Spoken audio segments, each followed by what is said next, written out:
Hello everyone and welcome to another episode of Factorio.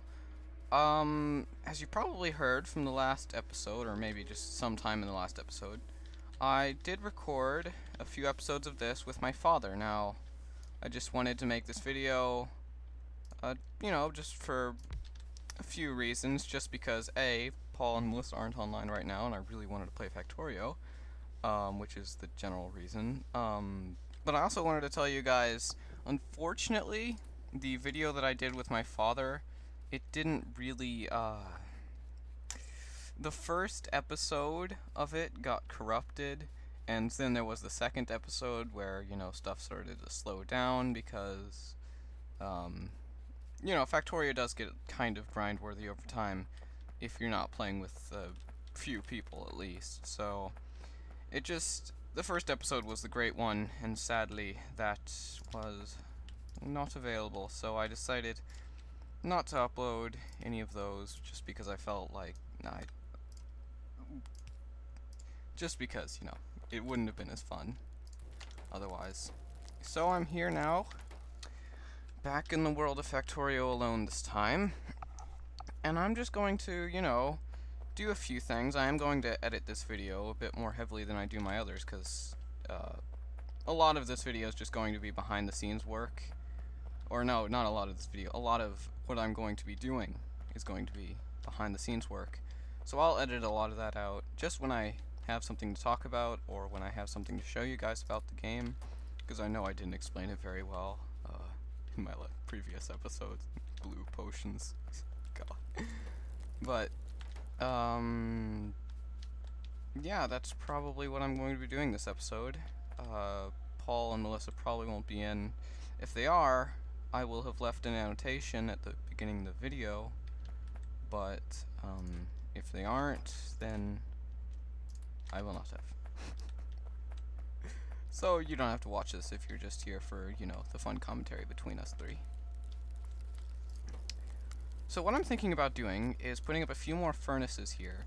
What I want to do, I've played this game myself quite a bit, I'll be honest. I really like the game. So I just had to play it myself because, I just had to. So I know a few things, and I know that when you build a big civilization, a big factory, as it may be, it's really, really hard to reorganize the big machines because you have to move all the little components. So what I'm going to do is try to build my civilization as, optimal as I can, just to see how far I'll get in the optimizing of everything. And that's why I wanted Paul and Melissa to build their civilization apart from mine, because I want to see what they do as opposed to what I do. Not in a judgmental way, just in a, like, hey, that's cool, man, kind of way.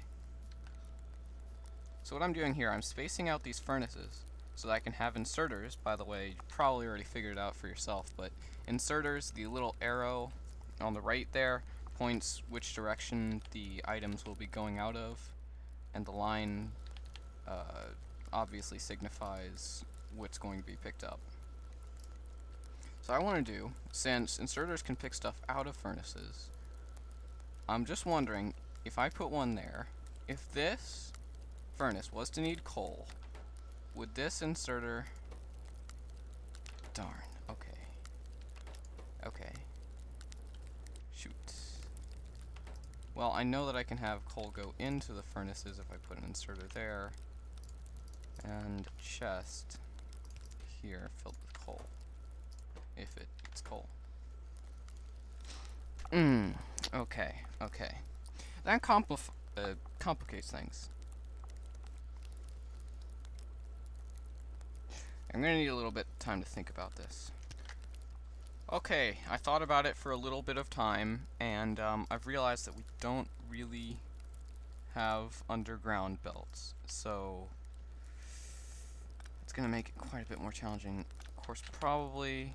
What's the one for underground belts? Logistics? Yeah. You know what? I'm sure Paul and Melissa won't be too mad at me if I just research Logistics 1. So, I'll wait for that to finish and bring you guys back when it's done. And before you leave any comments, I do realize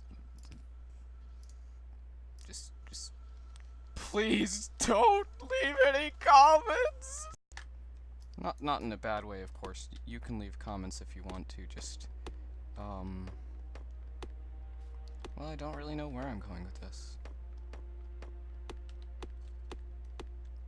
Pretty sad, actually. But here's a fun fact you might not have known. Just trying to, you know, get over everything that just happened. But anyway, so you see I have one lab here, and it's filled with potions. It's going at a pretty decent rate, but if I wanted to... oh god, throat. If I wanted to increase the rate, I could put another lab there, filled with the same amount of potions, and they would work twice as fast. It's the power of science and just having more than one lab in general. Yeah. Guys, don't tell anyone, but I'm gonna go down to Melissa and Paul's base and steal their coal right there. You see, they have that stupid little burner mining drill. Well, I'm gonna make my own electric mining drill right next to it and pump stuff away from them. They'll never see it, so don't tell them, guys. Don't tell them. Well, hey, logistics is finished. It asked me to press T, so I press T. Fast inserters, underground belts, and splitters. Now, in my time working in Factorio, I've never found out how to use a splitter correctly, so, don't expect to see any complicated designs with that, from me anyway. Paul might know how to do it better than I do, but I am clueless on the subject. Anyway, now that logistics is finished, I'm gonna try and, once again, optimize this system here. Oh, darn it. And as you can see, I added another furnace and took it over here. I like to have one base of operations, which basically has all the ores leading into chests, just in one area, so I don't have to go down here to get some iron, go over there to get some copper. It's all in one area. Okay, well, now it's nighttime. Oh wait, lamps. Yes! Yes!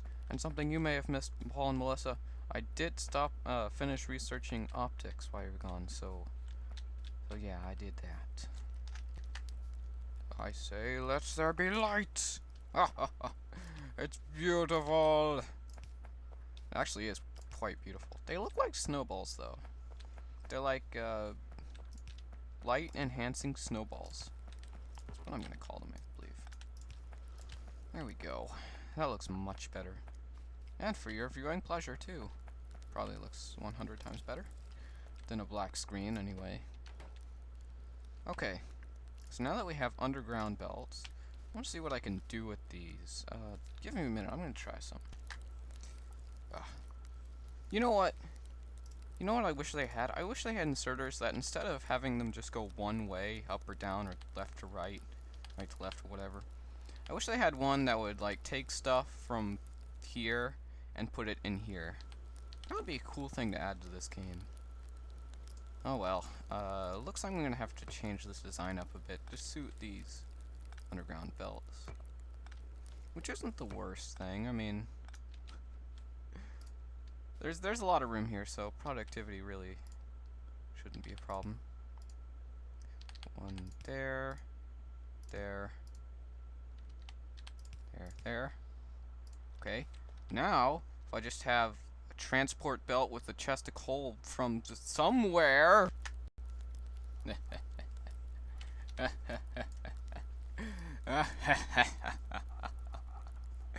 Yes, I've completed the trek from there all the way up to here.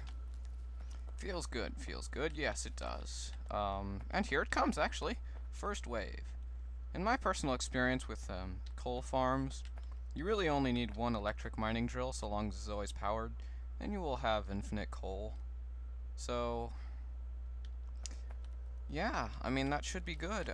Well, now, obviously, I just have to double this design a few times. Give me a second for that. There we go, that should about do it.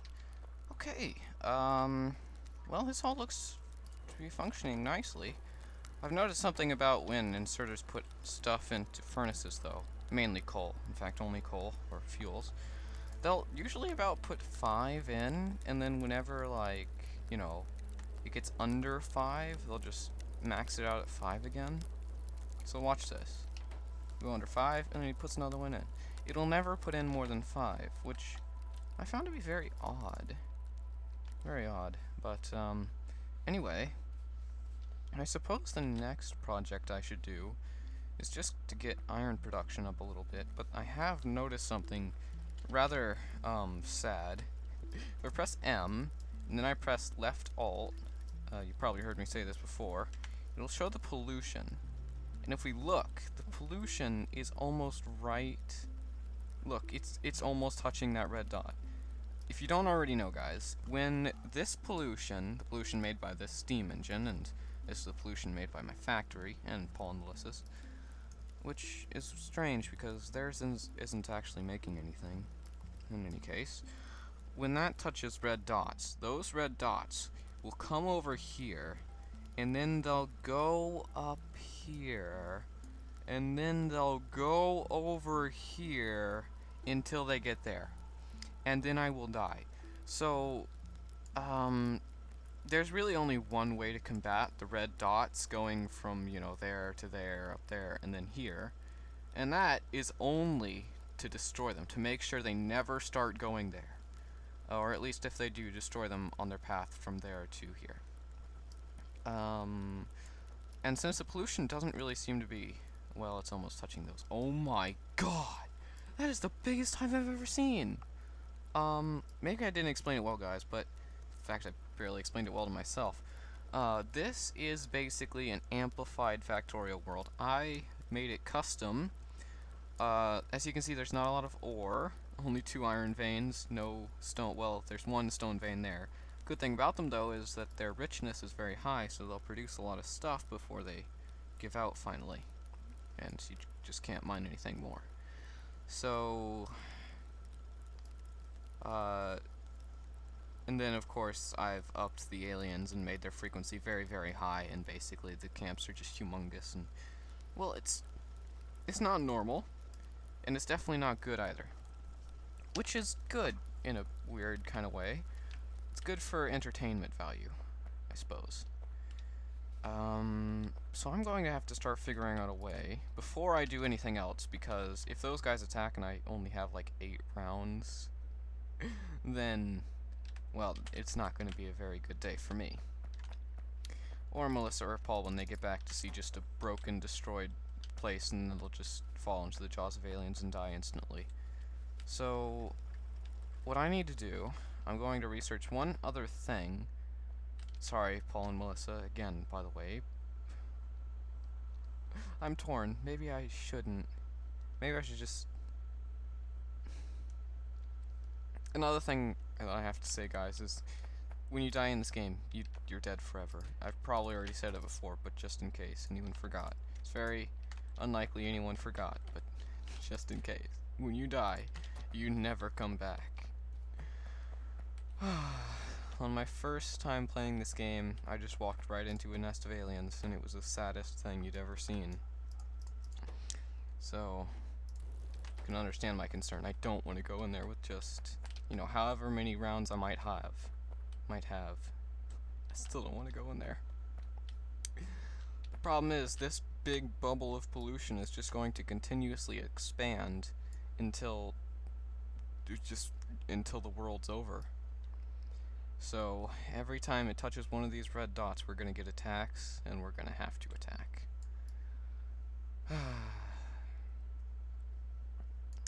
Very fun.